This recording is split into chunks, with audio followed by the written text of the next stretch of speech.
Good afternoon and happy Sunday, everyone. This is Swedish Jeff 2024.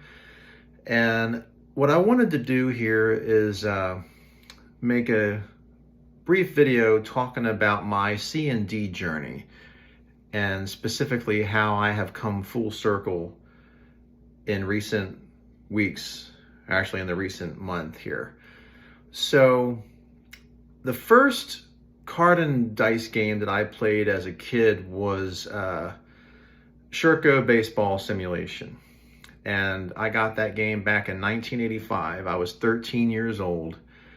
And I remember seeing it in Street and Smith's baseball magazine. And side note, I really do miss Street and Smith's. How many of you used to read that magazine?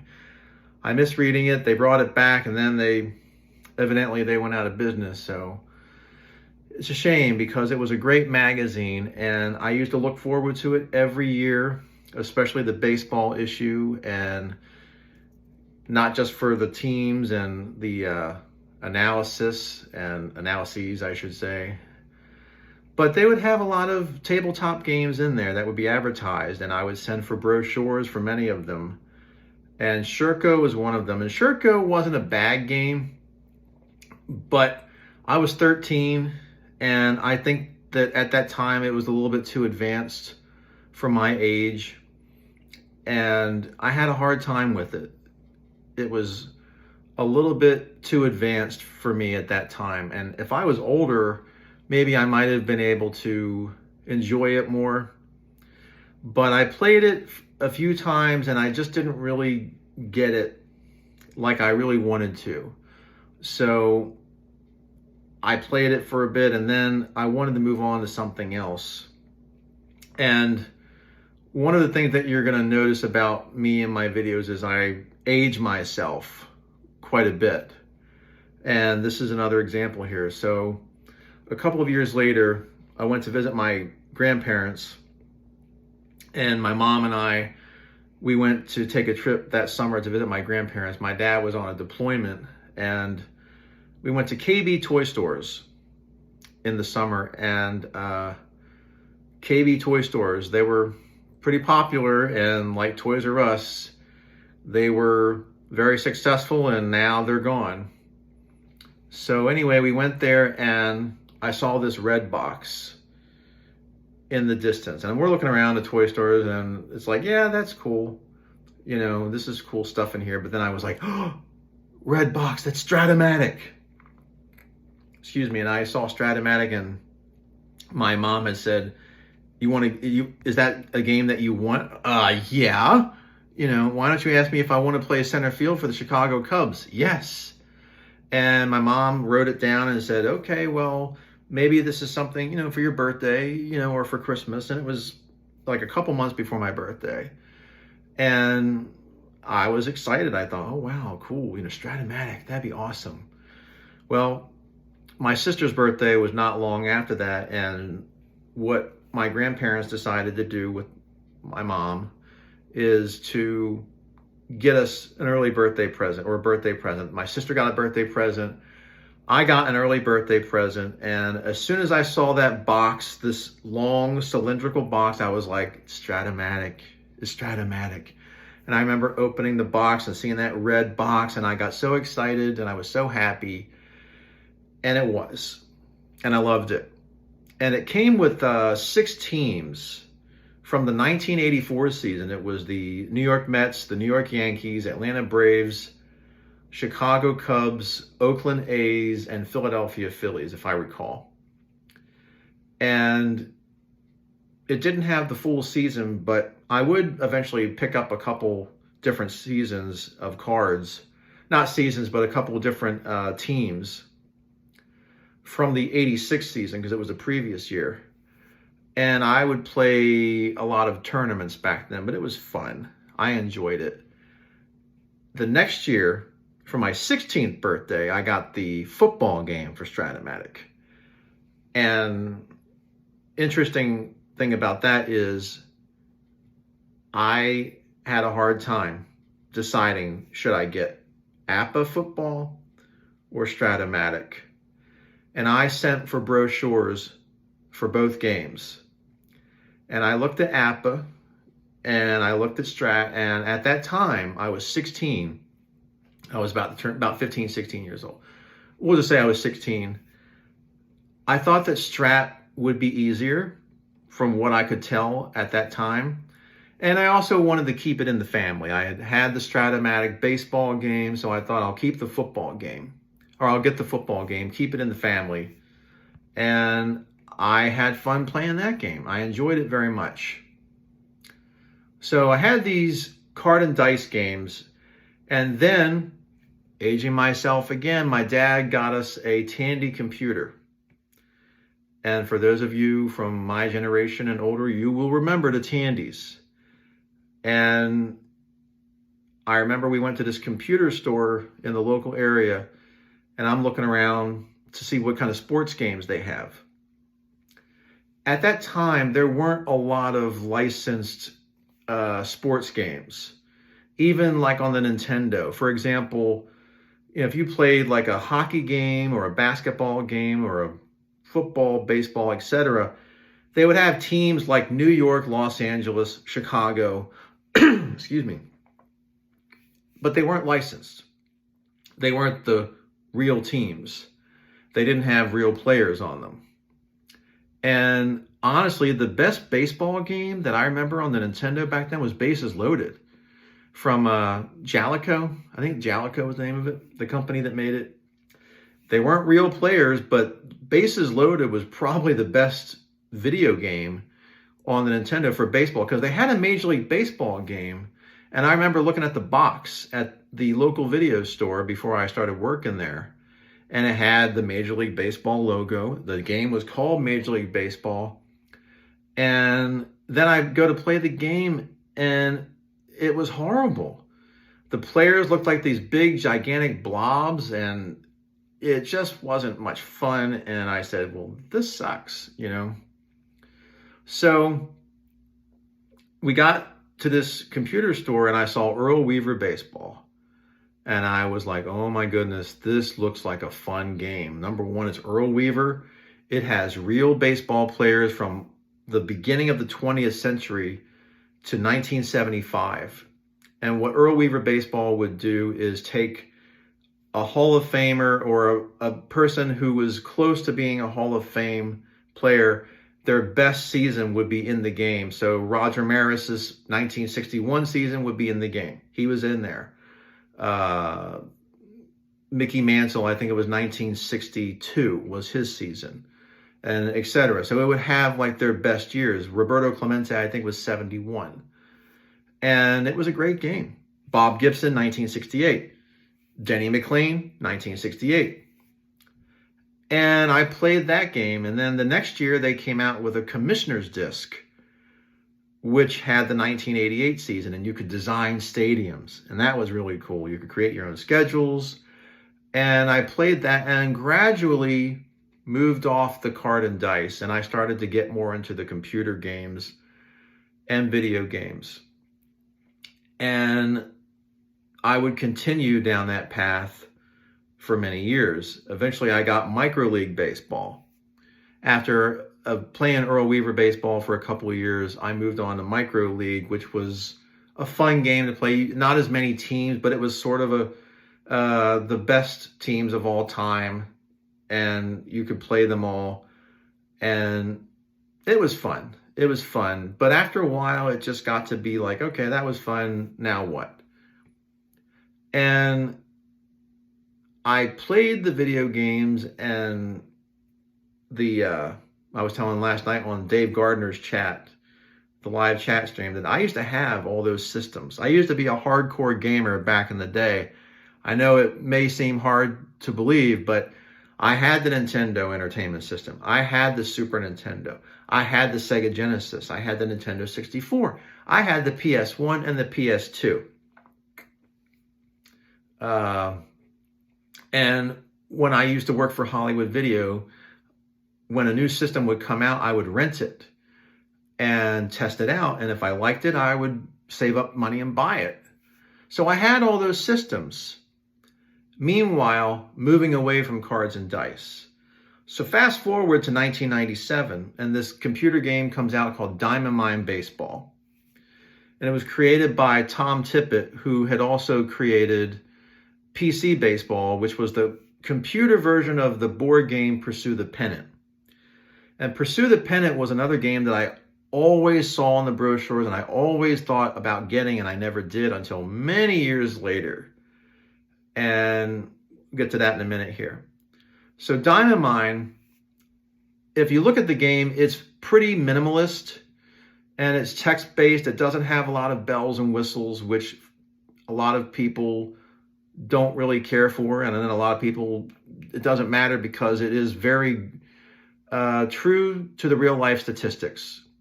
And it has real life transactions and lineups. I like Diamond Mine. I really like it a lot. And I just rediscovered it a few months ago. And more on that in a bit too. So Diamond Mine, I started playing for about 15 years. And cut to 2012. And I got to a point where I didn't want to do the replays anymore. I had done that for about 15 years. And I said, you know, I want to play a game where I can start with the current season and see how I could do as a general manager, making trades, signing free agents, building a farm system. And I found Out of the Park developments. I found the Out of the Park baseball game. And I started playing that for 10 years. Loved it. Until the last couple of years. That's another topic for another day. But I really enjoyed Out of the Park baseball for 10 years and had a lot of fun with it. And I also enjoyed Franchise Hockey Manager. In fact, dare I say it, I think that Franchise Hockey Manager has a better game engine than Out of the Park, especially on the historical. That is one of the things that disappointed me with Out of the Park is their historical, which I think is really flawed. You know, with all due respect, I think it's flawed and could use a lot of improvements. But for 10 years, I have played these computer games, PC games, briefly dabbling in the card and dice again. I think I mentioned in an earlier video back in 2009 when my dad got sick with cancer that I got back into APA briefly, and thankfully my dad's cancer went into remission. And a lot of stuff happening in my personal life at that time, and I ended up giving the game away to Goodwill. And the same thing happened with Stratomatic. I had that again in 2010. And then Dynasty League. I just had a lot of stuff going on, and I just didn't have that enthusiasm, passion, whatever the word is. And I just didn't have the time, I guess. And I just gave those games away to Goodwill. So cut to about 6 months ago, and I rediscovered cards and dice. I didn't get the games yet, but I started watching these YouTube videos and listening to the Digital to Dice podcast and being a part of the Facebook group and the Discord and meeting so many new people who have become friends and becoming part of this large community. And I started to get inspired again. And I started thinking about how much fun I had playing cards and dice. And I really was intrigued by APA and Strat. And again, coming full circle, do I get APA? Do I get Stratomatic? And it really was about a month. The whole month of March, I kept going back and forth about APA or Strat. It was kind of like the Ginger or Marianne argument, you know, which one would you choose, you know? But now I have also said that APA and Strat are like the Beatles and Rolling Stones of cards and dice games. Is, you know, a lot of people will say, which one do you prefer?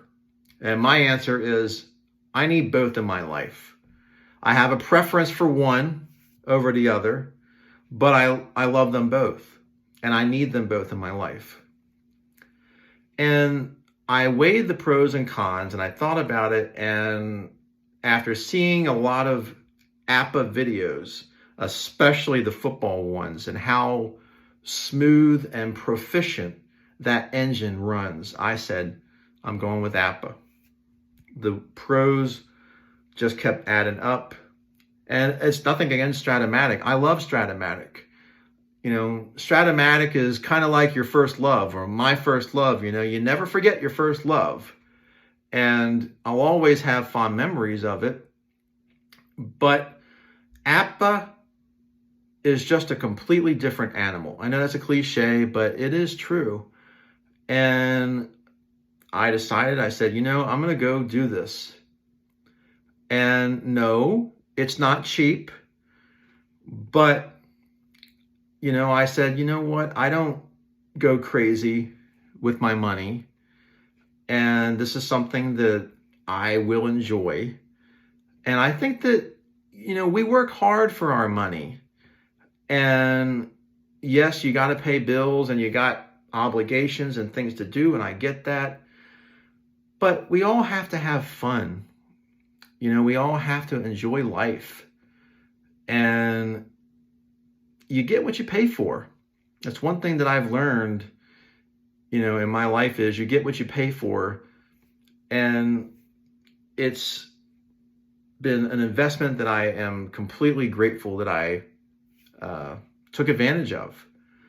I got the baseball game. I started playing it, loving it, having so much fun, more fun than I ever thought I would have. And same thing with the football game.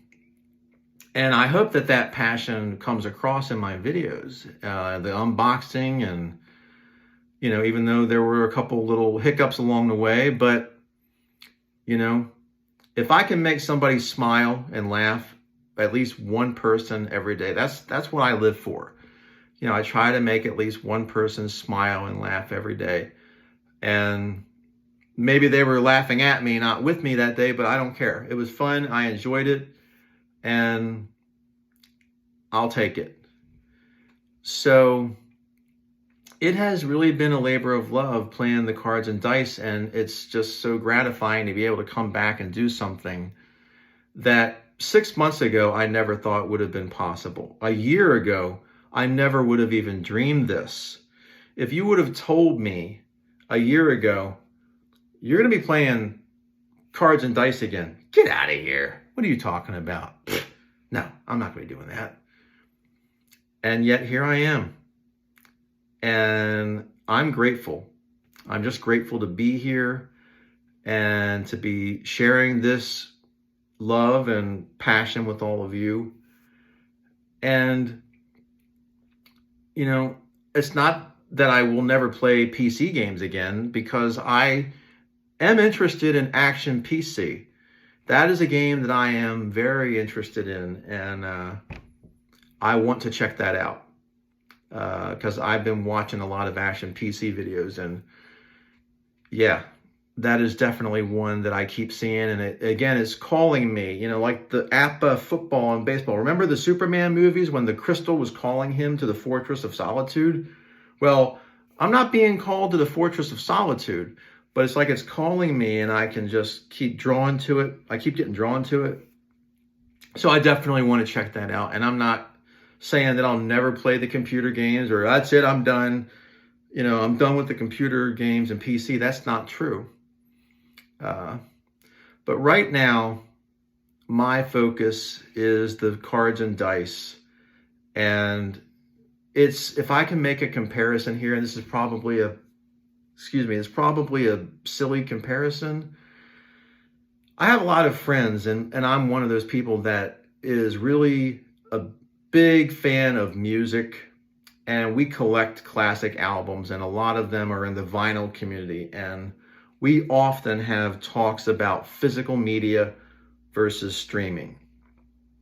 Okay, talk about how it's a different experience. Just to give you a basic example here, how many of you remember, you know, we're going back a while here, but how many do you remember going into a record store when you were a teenager, or in your 20s and you went to a record store and you picked up an album of your favorite band or your favorite artist, and you picked that album up and you took it home and you played it on your turntable, and you remember where you were, what you were doing, who you were with, and you'll hear that song on the radio today and you go, I remember when I got that record. I remember the smell of the album. I remember on the drive home, I had that album and I was like, yes, I'm going to put that on my turntable, turn up my stereo, put on my headphones, or no headphones if you want, and I'm going to play that thing. And when I hear that song, it takes me back. Now, how many people do you think say, oh man, I remember the first time that I went to Apple Music and I clicked on that album by Pink Floyd, for example, and I clicked on it and I couldn't wait for the download to happen.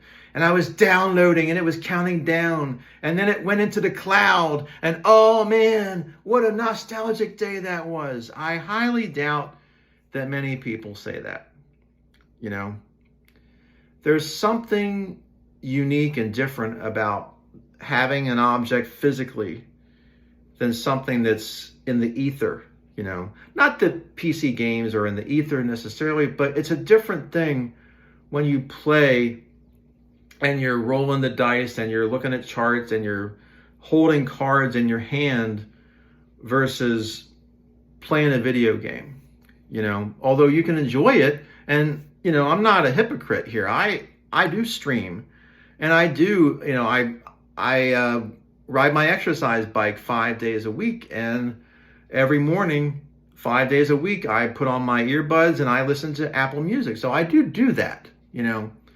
But my preference would be to have the physical if it's something that I really, especially a classic album, you know.